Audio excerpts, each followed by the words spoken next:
दोस्तों नमस्कार। आज हम जो चर्चा करेंगे बहुत ही एक गूढ़ विषय है कि बिल्डरों और अधिकारियों के बीच में किस तरह दिल्ली का आम नागरिक है। आज जो दिल्ली में अवैध अतिक्रमण को हटाया जा रहा है, ये बहुत अच्छी बात है। अवैध अतिक्रमण हटाया जाना चाहिए, लेकिन जो लोग इसके ज़िम्मेदार हैं, जो लोग इसके प्रणेता हैं, जो लोग इसको शुरू करते हैं, क्या उनके खिलाफ़ कार्रवाई करने का दिल्ली सरकार का कोई हक नहीं बनता है। दोस्तों, मैं दिल्ली में कुछ अरसे से रह रहा हूं, तो मैंने यह पाया कि किस तरह बिल्डरों और अधिकारियों का एनडीएमसी या डीडी जो भी अधिकारी हैं, जिसके भी अंदर जो भी कॉम्पिटेंट हैं, किस तरह बिल्डर और अधिकारियों के गठजोड़ से पब्लिक को सरेआम लूटा जा रहा है। पहले अवैध कॉलोनियाँ बसाई जाती हैं, उस समय नगर निगम के अधिकारी और अन्य जो भी इससे रिलेटेड लोग हैं वो पैसे खा जाते हैं, और इसमें दिल्ली पुलिस का भी इन्वॉल्वमेंट रहता है। दिल्ली पुलिस में बहुत से ऐसे करप्ट ऑफिसर्स हैं जो सड़कों पर अवैध अतिक्रमण कराते हैं, ठेलियों से वसूली करते हैं। हालांकि जो नया दिल्ली पुलिस कमिश्नर साहब हैं, उन्होंने ये सर्कुलर निकाला है, दिल्ली पुलिस कमिश्नर ने, कि कोई भी जब तक नगर निगम अवैध अतिक्रमण के बारे में कार्रवाई न करे या पुलिस को सूचित ना करे, सेफ्टी को वो जाएगा नहीं। लेकिन इसका पालन नहीं होता है। अमित शाह की नाक के नीचे पूरी इंडिया की पुलिस उनके अंडर है, और दिल्ली पुलिस जो कारनामे करती है, जो वसूली करती है, किसी से छिपी नहीं है। तो पुलिस का काम तो अमित शाह को देखें, क्योंकि यहाँ की माननीय मुख्यमंत्री जो दिल्ली के मुख्यमंत्री हैं या मंत्री मोतिया है, उनके अंदर दिल्ली पुलिस नहीं आती है। यद्यपि अब तो ट्रिपल इंजन की सरकार है।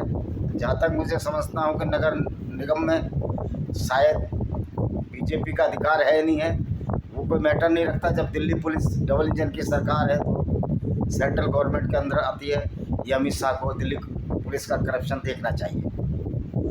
दूसरा ये कि अवैध निर्माण बनते ही क्यों हैं, अवैध कॉलोनियाँ बसती ही क्यों हैं। और इसमें मैंने उस आदमी का नाम भी ले दूंगा जो अवैध बिल्डर से पैसे खाता है, बशर्ते कि भारत सरकार ये तय करे कि उसका हम लाइट डिटेक्टर टेस्ट कराएंगे। तो वरना मेरे पास सिवाय इस बात के कि मैंने उसको सुना है, इस बात से जो उसने बोला है कि मैंने इस बिल्डर से फलाने से 50,000 लिए या 5,000 लिए या जो भी कोई रकम ली है, तो टेक्निकल मैटर है कम और ज़्यादा। उसमें बहुत से बीजेपी के कार्यकर्ता, बीजेपी के लोग भी इन्वॉल्व हैं, जो बिल्डर नगर निगम के अधिकारियों के साठ-गांठ से बिल्डर से पैसे वसूल करते हैं, और वो बिल्डर अवैध निर्माण कराते हैं। इवन जो मुख्यमंत्री का क्षेत्र है शालीमार बाग, उसमें भी अवैध निर्माण बहुत हुए हैं। किसी ने छज्जे बढ़ा लिए हैं, किसी ने ज़मीन बढ़ा ली, और नक्शे के हिसाब से 4 की बजाय आधी 5वीं बिल्डिंग पर भी कमरे बना लिए हैं। ऐसी बहुत सी बिल्डिंगें हैं जो शालीमार बाग में हैं, और ये मुख्यमंत्री का क्षेत्र है। तो मुख्यमंत्री को इन लोगों पर कार्रवाई करनी चाहिए। आप गरीबों के अवैध अतिक्रमण को हटाओ, लेकिन गरीब भाइयों को भी ये सोचना चाहिए कि आप सोच समझ कर ज़मीन लें। और अगर आप ज़मीन नहीं खरीद सकते, आपको रोजी रोटी के साधन पूरी दुनिया में हर जगह हैं, और ये सरकार का कर्तव्य है। जब गरीब आदमियों को 2.5 लाख रुपए दिए जा रहे हैं मकान बनाने के लिए, तो मकान क्या हवा में बनाएगा। दिल्ली में इनको कुछ ज़मीन अलॉट कर देनी चाहिए, और उजाड़ने से पहले देखना चाहिए। सरकार की जवाबदारी और जिम्मेदारी होती है, क्योंकि सरकार के अधिकारी, नगर निगम के अधिकारी खाली पैसे खाने के लिए हैं क्या? पुलिस क्या खाली पैसे खाने के लिए है, या पुलिस सिर्फ इसलिए है कि पूरे इलाके में हफ्ता वसूली हो। और ऐसे बहुत से थाने हैं जहां थाने बिकते थे। ये काम भी अमित शाह को देखना चाहिए, गृह मंत्री के नाक के नीचे क्या हो रहा है देखना चाहिए, और उनकी मुख्यमंत्री महोदय को भी देखना चाहिए कि उनके ही विधानसभा क्षेत्र में अनाधिकृत निर्माण है, और वो ज़्यादातर लोग वो लोग हैं या तो बीजेपी को सपोर्ट करते हैं, या वो आम आदमी पार्टी को सपोर्ट करते हैं, या बंदर की तरह उछल भाग करते रहते हैं। यानी कि कभी बीजेपी की डाल पर राजनीति एक पेड़ है जिसमें बहुत सारी शाखाएं हैं, जिसमें बीजेपी है, आम आदमी है, कांग्रेस है और अन्य अन्य पार्टियां भी हो सकती हैं। तो ये जो बंदर उछल कूद करने वाले बंदर हैं, कभी आम अमरूद पार्टी में है, कभी ये भारतीय भाजपा में है, कभी ये कांग्रेस पार्टी में है या किसी और अन्य पार्टी में है, तो मतलब के हिसाब से अपने दल बदलते रहते हैं। बोतल का लेवल बदल जाता है लेकिन शराब वही रहती है। और बीजेपी के क्या हर दल के ये वसूली का अभियान पार्षद तक भी अवैध निर्माण कराते हैं। क्या पार्षद की ये जवाबदारी नहीं है कि कोई अवैध निर्माण हो तो पब्लिक को वहीं कह दे कि अवैध निर्माण ना कीजिए, लेकिन उनका मजबूरी है, वोटों की मजबूरी है और उनको उसमें कुछ हिस्सा भी मिलता है। कोई पार्षद ये कह दे कि मैं हिस्सा नहीं खाता तो वो आज के ज़माने में उसको हम सल्यूट करेंगे। और ऐसे पार्षदों को चाहते हैं कि उनका कद और बढ़े, वो आगे बढ़ें, देश के भविष्य में योगदान दें। अच्छे लोगों के लिए हमेशा दुआएं और शुभकामनाएं होनी चाहिए। तो जब ये अवैध निर्माण हो रहे थे, जो नगर निगम के अधिकारी थे जो पैसा खा के निर्माण करा रहे थे, उनमें तो बहुत से रिटायर हो चुके हैं, तो उनकी संपत्तियों की जांच की जाए, उनकी संपत्तियों को अधिग्रहण कर उसमें स्कूल खोले जाएं, उसमें अस्पताल खोले जाएं, या उसमें उन लोगों को बसा दिया जाए जो उन लोगों से पैसे खा कर ये झुग्गी झोंपड़ी डलवाई गई, ये अवैध अतिक्रमण कराए गए। और वो लोग जो सक्षम है, जिनके अपने प्लॉट हैं या जो बिल्डर हैं जो मल्टी हाई राइज स्टोरी बनाते हैं, 4 मंजिल का दिल्ली में 4 मंजिल तक बना सकते हैं, तो उन बिल्डरों को भी पकड़ा जाए, उनकी धरपकड़ की जाए। जिन्होंने 5-5 मंजिल बनवाई शालीमार बाग में, बीजे ब्लॉक में 2-3 बिल्डर अभी भी अवैध निर्माण करा रहे हैं। उसमें एक सरदार जी हैं, वो अवैध निर्माण आधारिकरण निर्माण करा कर चले गए। किसी का छज्जा पड़ा हुआ है, किसी का कुछ पड़ा हुआ है, किसी का पीछे की तरफ जो लेन होती है सर्विस लेन पड़ा हुआ है। तो ये दिल्ली सरकार की डबल स्टैंडर्ड की बात ना करे, इन लोगों के भी अवैध निर्माणों को तोड़ा जाए। अगर इस तरह देखा जाएगा तो पूरी दिल्ली, शालीमार बाग तो एक एग्जाम्पल है, पूरी दिल्ली अवैध निर्माणों से पटी पड़ी है। जिनके अपने प्लॉट हैं उनके नक्शे से हिसाब से बहुतों के मकान नहीं बने हैं, बिल्डर फ्लोर ने छज्जे बढ़ा दिए हैं और उन लोगों को बेच दिया है। वो अपने खून पसीने की कमाई से फ्लोरों को खरीद रहे हैं। तो भाइयों, आप भी फ्लोर खरीदने से पहले सोचें, आपकी भी जवाबदारी है। अगर आप रिश्वत देते हैं तो ये आप भी उतने ही दोषी हैं जितना रिश्वत लेने वाला। तो ये पब्लिक को जागरूक होना चाहिए, लेकिन पब्लिक का तो आपने नुकसान कर दिया। पब्लिक की तो अमूल खून पसीने की कमाई को आपने बर्बाद कर दिया। लेकिन क्या आप उन बिल्डर जो कि पैसा देकर नगर निगम के अधिकारियों को, और जो बहुत से रिटायर हो गए और बहुत से रिटायर नहीं हुए, उनके खिलाफ क्या कार्रवाई करेगी?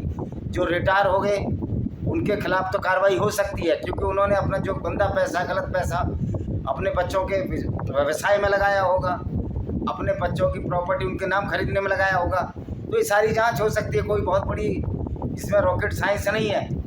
लेकिन इसके लिए आपकी नीयत और नीति अच्छी है, लेकिन नीयत साफ है तो उस नीति का कोई मतलब नहीं। तो ये बीजेपी की सरकार को ये समझना चाहिए, क्या बीजेपी की मुख्यमंत्री में क्या इतना नैतिक साहस है कि उन लोगों के मकान तोड़वा सकें? क्या बीजेपी की केंद्रीय सरकार में इतना साहस है क्या आपने उन पुलिस वालों पर जो उनकी नाक के नीचे वसूली कर रहे हैं उस पर अंकुश लगा सकें और ऐसे लोगों को जेल में भेजें, उनकी संपत्तियों को जब्त करें? अभी पिछली बार ये एक रामबाग में एक चौकीदार की पिटाई की, एक दिल्ली पुलिस के जो कार्यरत है, पता नहीं इंस्पेक्टर है या सब इंस्पेक्टर है, जो भी है वो कार्यरत है, उसने मोमोज का खोखा उसके बच्चे लगाते थे। तो जब रामबाग के चौकीदार ने रात में अंदर करने से मना किया कि हम नहीं अंदर करेंगे क्योंकि रामबाग पब्लिक प्लेस है, और उसकी एफआईआर तक दिल्ली पुलिस में नहीं लिखी गई, तो मैं दिल्ली पुलिस कमिश्नर से भी अनुरोध करूंगा, मैं अमित शाह से भी अनुरोध करूंगा कि जो चौकीदार की जो पिटाई हुई उन बेचारों को एफआईआर तक शालीमार बाग थाने में नहीं लिखी गई।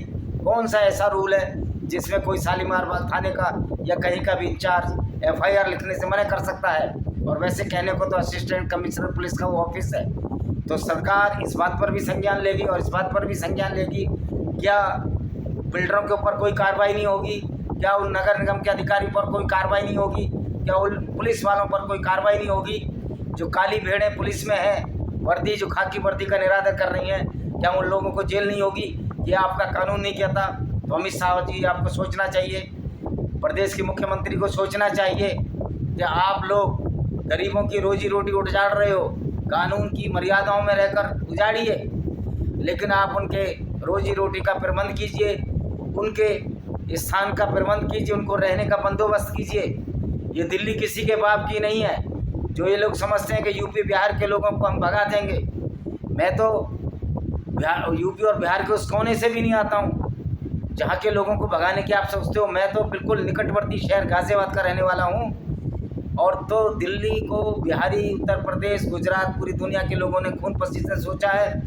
जो दिमाग से ख्याल निकालते हैं कुछ हरियाणा के लोग आकर पूरी दिल्ली को बिजनेस पर कब्जा कर लेंगे और पूरी दिल्ली को हरियाणा बनाने की कोशिश कर लेंगे, ये चलने वाला नहीं है। मैं बिहार, उत्तर प्रदेश के लोगों से कहना चाहता हूँ, आपको घबराने की ज़रूरत नहीं है। सारे लोगों से कहना चाहता हूँ, आप रहिए और इस बात के लिए लड़ाई लड़िए, सड़कों पर उतरिए, आंदोलन करिए कि उन बिल्डरों के ऊपर आप क्या कार्रवाई कर रहे हैं, उन नगर निगम के अधिकारियों पर क्या कार्रवाई कर रहे हैं, उन सत्ता के दलालों पर जो हर पार्टी में है, जो पैसे खा कर, बिल्डरों से पैसे खा कर छज्जे का निर्माण अनाधिकृत करवा रहे थे अपनी देखरेख में और उन फ्लोरों को बेचकर बिल्डर पैसे कमा रहा था, उसके खिलाफ ये अमित शाह, माननीय अमित शाह से मुझे उम्मीद है कि वो कुछ करेंगे।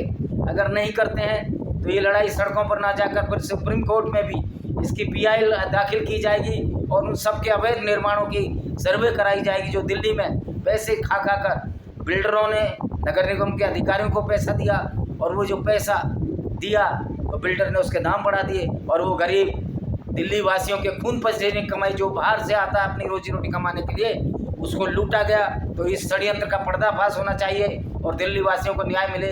इसी के साथ मैं इस वीडियो को विराम देता हूँ। वंदे मातरम, जय हिंद, आपका दिन शुभ हो।